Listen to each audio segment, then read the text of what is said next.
Howdy viewers, welcome to Adventures of Kendall.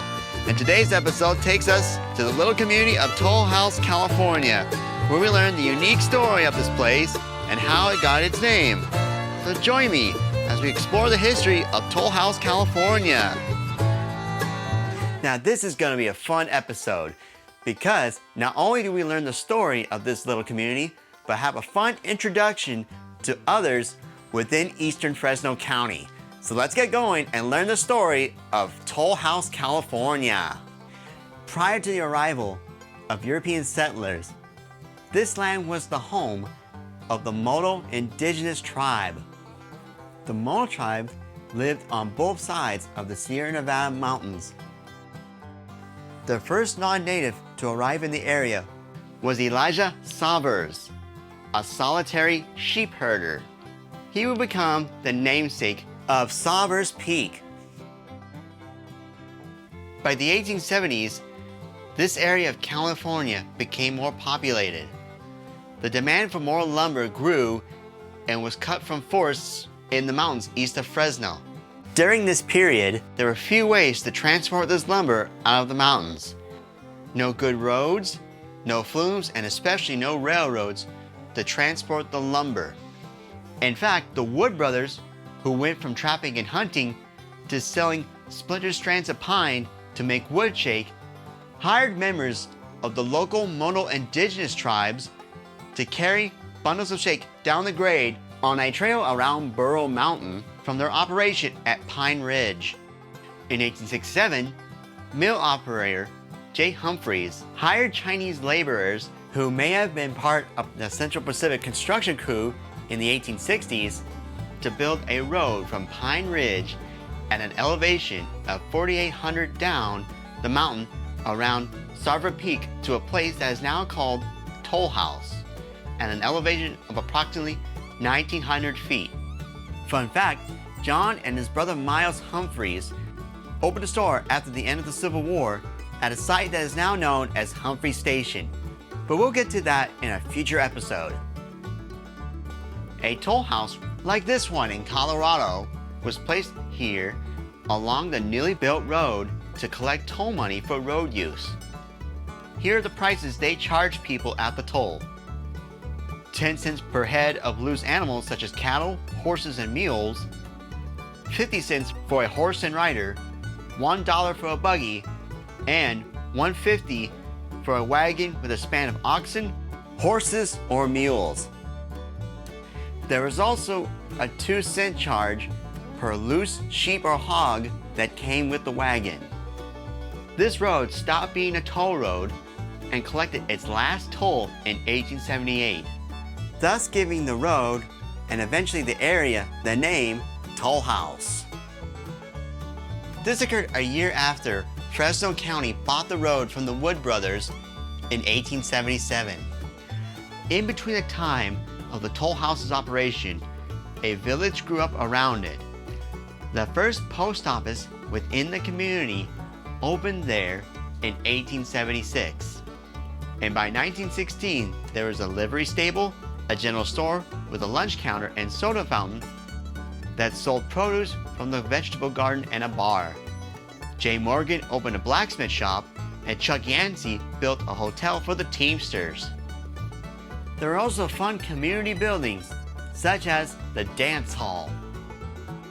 Even though a lot of the logging operations, including the Fresno Flume and Lumber Company, started to use log flumes, there was still commerce within the area, with some lumber operations and even cattle ranching within the Tollhouse area.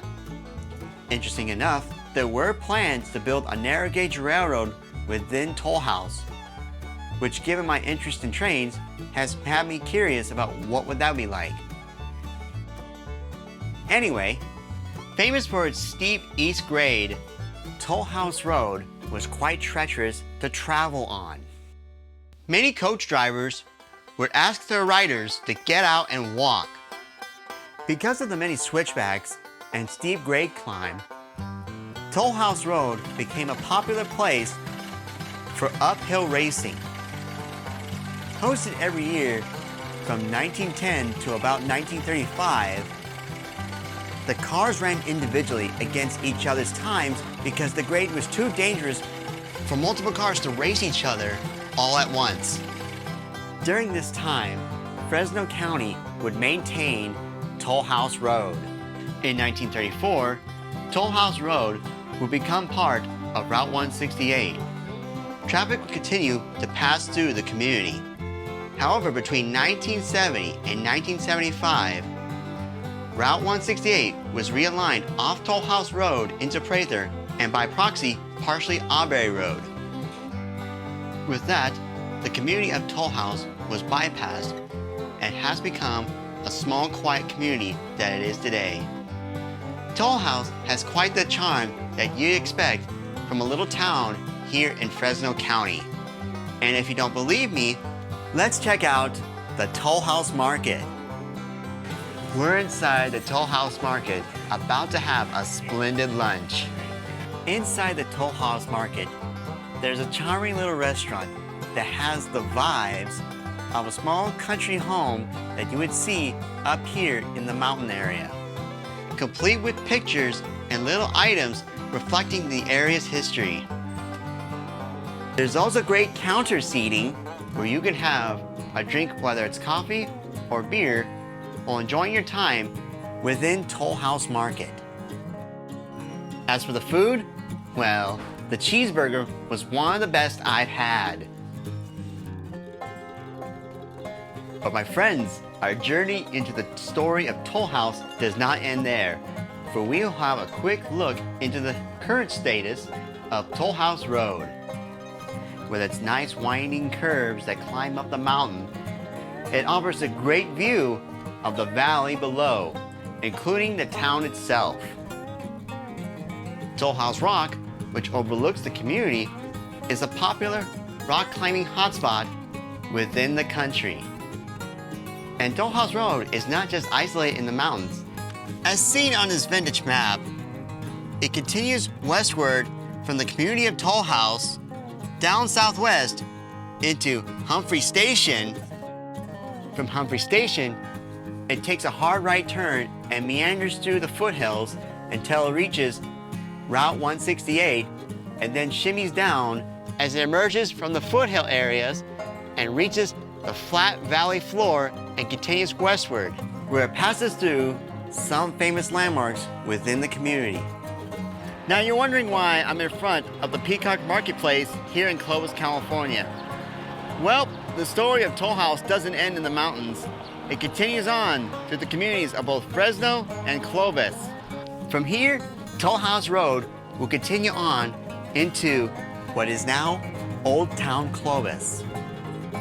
At the angle it was coming in, Tollhouse Road would have approached the Flume Terminal and Lumberyard of the Fresno Flume and Irrigation Company, the site of which is now the Clovis Rodeo Grounds. During our research, we came upon this neighborhood whose street is apparently of Tollhouse Road.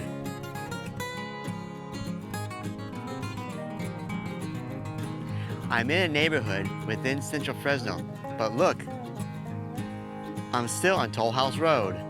Well, we're not exactly sure why this could be, but it is possible that at one time, Tollhouse Road reached out to what was then the outskirts of Fresno, back when the city streets aligned with the Southern Pacific Main Line instead of the north-south grid they would eventually use.